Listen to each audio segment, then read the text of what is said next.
ऐसी होती है माँ की ममता, एक दिल छू लेने वाली कहानी। एक माँ की ममता, मातृ प्रेम जानकर आंखों में पानी आ जाएगा। ममता का अर्थ तो हम सब जानते हैं, यही ना कि एक माँ का अपने बच्चों के प्रति स्नेह। पर बहुत सारे लोगों को लगता होगा प्यार, मोहब्बत और ममता में क्या अंतर है। मैं तो कहूँगा अंतर तो कुछ नहीं, पर जो स्नेह माँ अपने ममता के भाव से करती वह दूसरा कोई नहीं कर पाता। प्यार मोहब्बत तो सब करते हैं, पिता से लेकर प्रियकर या प्रेयसी से तक, पर इनमें वह माँ वाला स्नेह नहीं होता। यह कहानी भी ऐसी ही एक माँ की ममता, मातृ प्रेम की है। इस माँ को उसकी ममता का भाव अपने बच्चों के लिए क्या क्या करवाता, इसका वर्णन किया है। डापुर नाम का एक छोटा सा अविकसित गांव था। गांव का विकास नहीं, मतलब गांव में रहने वाले लोगों का विकास नहीं। इस गांव में कुछ 3-4 परिवार थे जो थोड़े बहुत खानदानी थे, बाकी सब मेहनत मजूरी करके अपना जीवन गुजारते थे। इसी गांव में दीना नाम की एक विधवा औरत रहती थी। रहने के लिए छोटा सा घर था। 2 बच्चे थे, शायद एक 5 साल का और दूसरा 3 साल का होगा। दीना का पति बहुत मेहनती था। वो दीना को किसी चीज़ की कमी महसूस नहीं होने देता था या कैसी भी हालतों में साथ नहीं छोड़ता था। कैसी भी परिस्थिति हो, दोनों साथ मिलकर सामना करते थे, पर कौन जाने किस पर कौन सा अनर्थ कब आ जाए।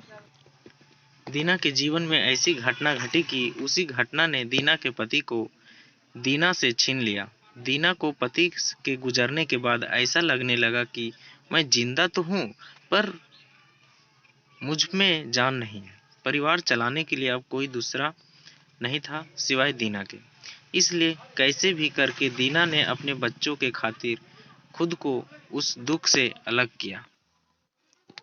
कुछ दिन बाद घर में जो था वो समाप्त हो गया। अब खुद क्या खाए और अपने छोटे बच्चों को क्या खिलाए, ये समस्या उसके सामने खड़ी हो गई।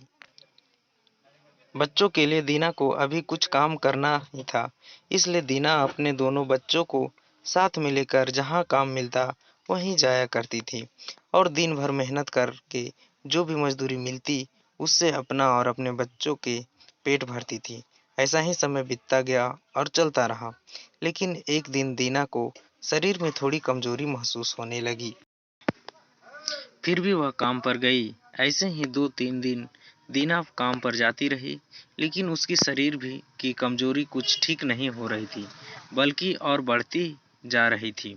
ऐसे में काम पर जाना दीना के लिए कठिन हो गया। दीना बहुत चिंतित रहने लगी, अगर काम पर नहीं गई तो मेरे बच्चे भूखे मर जाएंगे। उसी चिंता ने दीना को और कमजोर कर दिया, इतनी कमजोर कि उठने बैठने के लिए लकड़ी का सहारा लेना पड़ता था। इस कारण उसके बच्चे भूखे मर रहे थे। खाने को कुछ न मिलने के कारण और अपने बच्चों को भूखे मरते देखकर वो लकड़ी की सहायता से आज यहाँ से कुछ मांगा तो अगले दिन दूसरी ओर से कुछ मांग के अपने बच्चों को खिलाती, पर खुद भूखी सो जाती थी। ऐसे ही एक दिन वह खुद जा नहीं सकती थी, इसलिए अपने बच्चों को समझा के खाने के लिए कुछ मांगने के लिए गांव में भेज देती है। कुछ समय बाद बच्चे 2 चपाती और थोड़ी सी सब्जी लेकर लौटते हैं। 2 चपाती से 3 जन कैसे तृप्त होंगे, इसलिए वे 2 चपाती दोनों बच्चों को खिला देती है।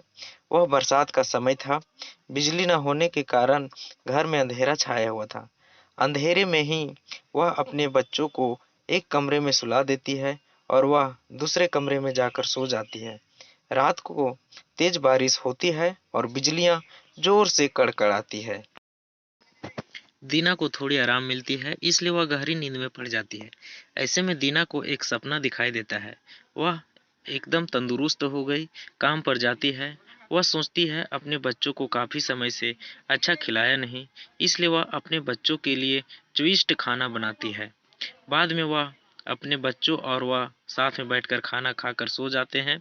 आगे सपने में दीना ने देखा उसके बच्चे जिस कमरे में सोए हुए थे, उस कमरे में छत गिरकर उनके दोनों बच्चे मर जाते हैं।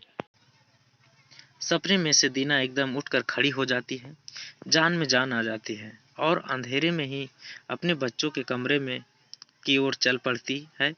कमरे में जाकर अपने बच्चों को देखकर दीना चैन की सांस लेती है।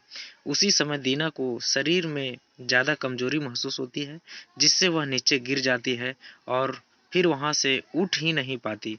चैन की सांस दीना की सांस ले लेती है। दोस्तों, यह होती है माँ की ममता, जो मरते दम तक अपने बच्चों के खातिर जीने का जुनून रखती है। दोस्तों, यह छोटी सी कहानी आपको कैसी लगी? अपने विचारों को हमारे साथ ज़रूर शेयर करें। और अभी तक आप लोग हमारे चैनल पे नए हैं तो प्लीज़ चैनल को सब्सक्राइब करें, लाइक करें, शेयर करें। धन्यवाद दोस्तों।